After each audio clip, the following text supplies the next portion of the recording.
El reciclaje sigue aumentando en Asturias. En 2016, la recogida separada de envases ligeros, vidrio, papel y cartón aumentó un 3,2%.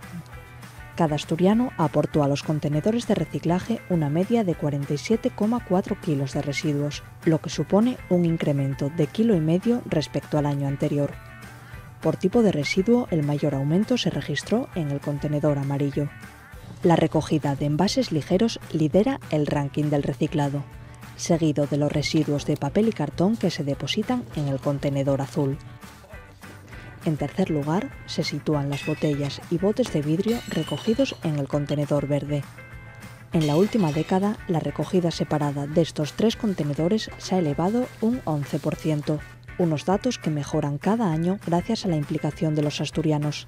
En 2016, 11 concejos superaron la media de Asturias. Gijón es el municipio que encabeza la recogida selectiva. Hemos incrementado casi el 2% la recogida selectiva y el reciclaje, si lo agrupamos. Hemos incrementado 300.000 kilos, estamos ya en los 17 millones de kilos de recogida selectiva. Navia es el segundo concejo asturiano que más recicla.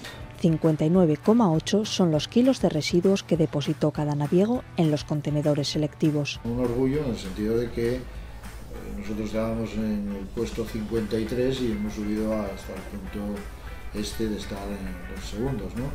Por una parte está la concienciación de la población, pero por otro también la recogida, facilitar que la recogida, por ejemplo, de cartón, pues da un servicio que va a las tiendas directamente a recoger el cartón que están utilizando y ya no hace falta que vayan al contenedor, ya va una persona a recogerlo, ¿no? Actitudes que marcan el buen camino hacia el objetivo 2020. Dentro de 3 años, la Unión Europea quiere alcanzar una tasa de reciclado del 50%, un reto que comparten los concejos asturianos. Somos uno de los municipios, no solo de Asturias, sino de España, que estamos a la cabeza en esta materia.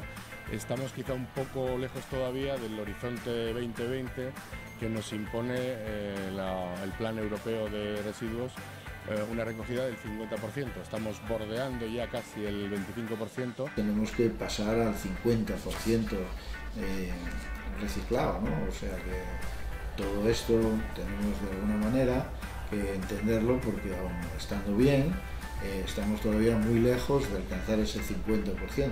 Un horizonte no tan lejano cuando se suman los gestos responsables de todos los asturianos.